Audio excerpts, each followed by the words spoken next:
The Independent Electoral and Boundaries Commission, IEBC, is asking for 61 billion shillings to conduct the 2027 general elections.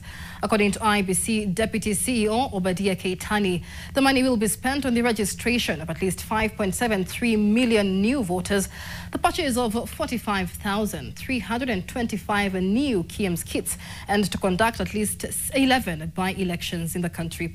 However, the figure could skyrocket as the Commission has not asked for money to conduct the long overdue delimitation of boundaries, as well as a possible referendum, as NTV's David Muthoka now reports. The top brass of the Independent Electoral and Boundaries Commission, IEBC, appeared before the National Assembly's Justice and Legal Affairs Committee on Tuesday to justify why the Commission requires at least 61 billion shillings between now and August 2027 to conduct the 2027 general elections. IEBC Deputy CEO Obadiah Keitany revealed that the billions will be mainly spent on the registration of new voters and to conduct at least 11 by-elections, as he asked for an initial 15 billion shillings to be front-loaded in the upcoming financial year. Projected group of voters based on national population registration data, that is the census, which is 5.7 billion, translating to 28.03 billion.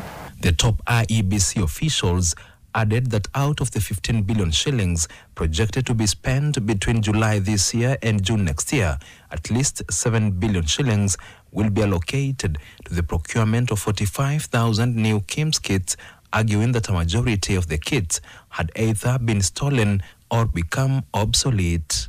Come 2027, they'll be 10 years old. And for any technology to be good enough to work, it needs 10 years and below. The request did not sit well with some members of the Justice and Legal Affairs Committee. Why are you replacing all of them? Because these are electronic hardware. We would expect that some of them that are usable will be used. So, just like any other Kenyan, I would want to understand why you're replacing all the KIEMS kits. And you know, there's always a lot of controversy around technology in elections. The MPs also took issue with the decision of IEBC CEO Hussein Marjan to send his deputies instead of availing himself to what they termed an important discussion. And I don't know whether the courtesy of an embassy is more important than where you want to get money for operations for the next 3 years. There is a delegation of an embassy's meeting today, which had prior arrangement. So he has sent me.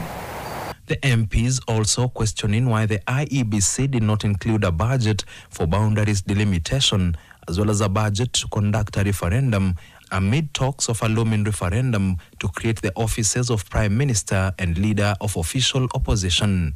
The two budgets are likely to see the 61 billion shilling figure skyrocket should they be included in IEBC's statement. What is the plan?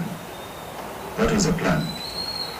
Are we going to, what are we going to do once we have a commission in terms of boundary delimitation? What is the position? We have a budget for boundary delimitation. It will be around 7 billion. But since we don't know what the decision of we have sought an advisory from the Supreme Court. The National Assembly is now expected to determine how much IEBC should get before the budget is presented by Treasury CS John Mbadi in June. David Muthoka, NTV, Nairobi.